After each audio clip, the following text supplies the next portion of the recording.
This is CBS 47 Eyewitness News at 11 in high definition.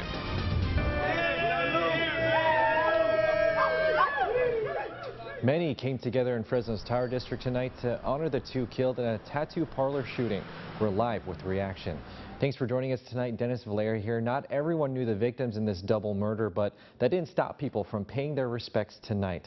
Fresno police say this is the man responsible. 27-year-old Cruz Hinojosa.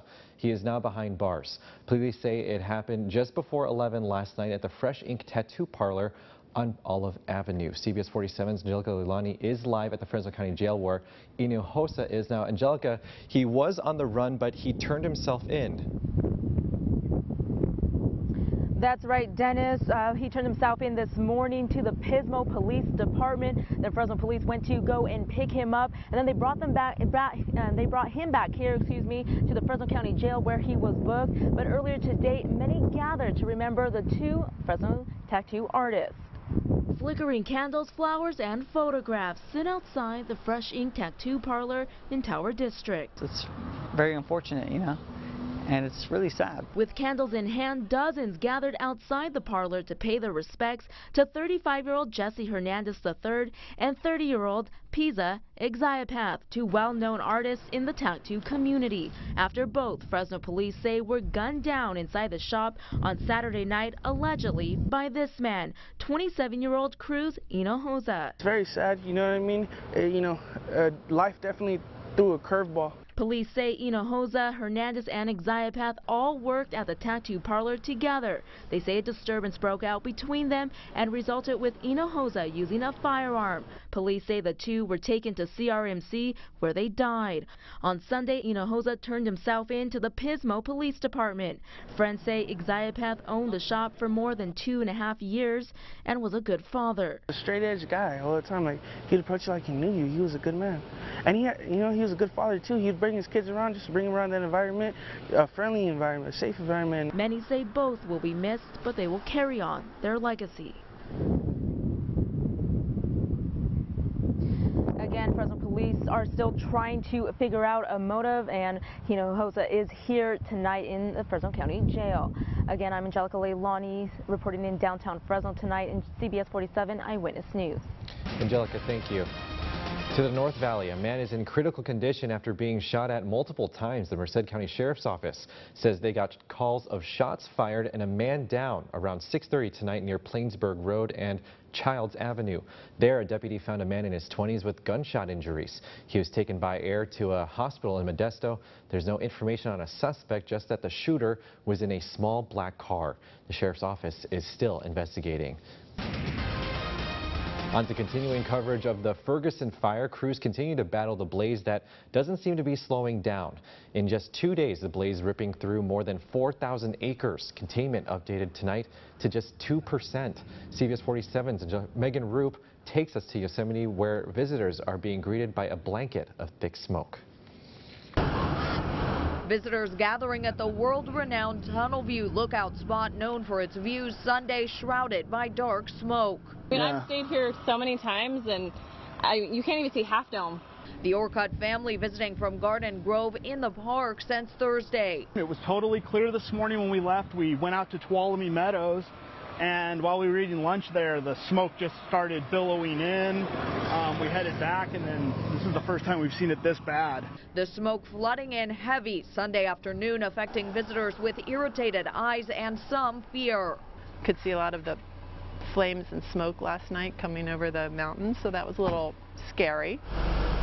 An hour away, Hills in Mariposa still smoking. We Googled it on the way here because it started to look really smoky. Sammy Phillips and Hannah Jones drove in from the Bay Area, immediately thinking of the Napa fires. The duo hoping to hike Half Dome Monday. We came all this way. Yeah. We have a permit. We're all prepared, so we're going to give it a try. Yeah. Others visiting from across the USA as far as Chicago, missing the views. My husband insisted it was just fog, and I insisted no, it's the smoke from the fire. But crowds sticking it out in tents. The Orcutts now scared for their most precious possession. Worried about her more than anything, about her safety. All right, Justin, we saw all that smoke there in the valley. You've been tracking it here in the Weather Center. Yeah, lots of smoke. During the heat of the day today, the 3 o'clock hour, some explosive growth there on the Ferguson fire. You can watch it here in the satellite loop that we've got for you.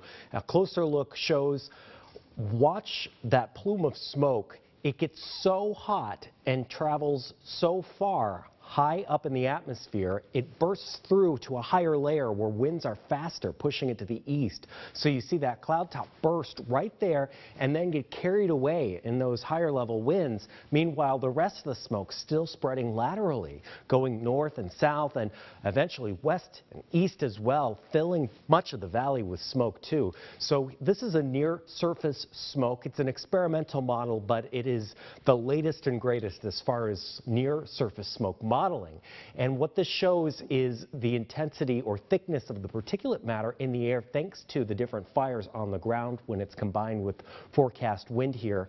And you can see that during the daytime hours, we tend to see much of that smoke push back to the east, but during the nighttime hours, it opens back up and comes to the west here, which is why we're looking for a likely very smoky morning and start to the day for Fresno County and the north portion of Fresno County on north through Yosemite. We've got the latest on what you can expect from the Ferguson fire and temperatures this week in your full pinpoint weather forecast. All right, now to a story that happened in Stanislaus County that has a Fresno County connection. A kidnapped woman saved by a gas clerk. The act of heroism caught on camera. Police say on July 10th, 4 teens from Waterford kidnapped a woman from Fresno County. The next day, they stopped at a gas station. The victim went inside saying she needed to use the bathroom. Instead, going right to the clerk to tell her what was going on. The clerk acted fast, locked her in the bathroom, called the cops, and within minutes, the 4 suspects arrested. We're very powerful and just where I've been kidnapped, they have 2 guns, please help me. Yes, oh yeah, she probably said please help me 4 times. So I just thought the bathroom, I can stick her in there, and it's not by up here, it's far enough back where you're safe. Now, police say the suspects also sexually assaulted the victim. They also say the victim was taken to a secure location in Dinuba.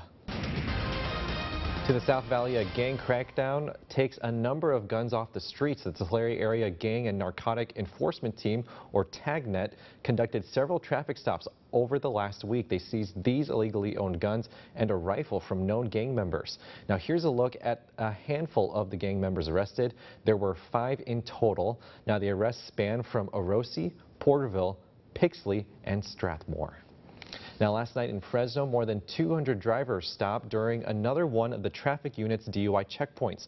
Between 6 p.m. and 4 this morning, 5 drivers arrested on DUI charges, 23 drivers cited and arrested for driving unlicensed or with a suspended or revoked license.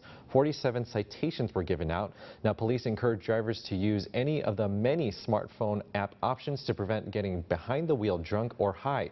A reminder, a DUI arrest can easily get you a $10,000 tab.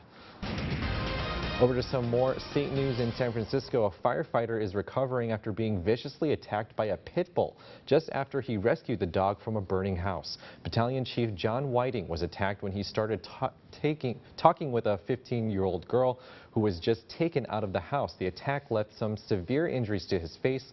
The pit bull was one of 20 dogs in the house. It just goes to show you that, first responders, firefighters, it's a very dangerous job. You never know what we're going to get into. Now, the firefighter is still in the hospital recovering tonight. He will need to undergo facial reconstructive surgery. The pit bull that attacked him has been quarantined. I saw huge black flames, or black smoke actually.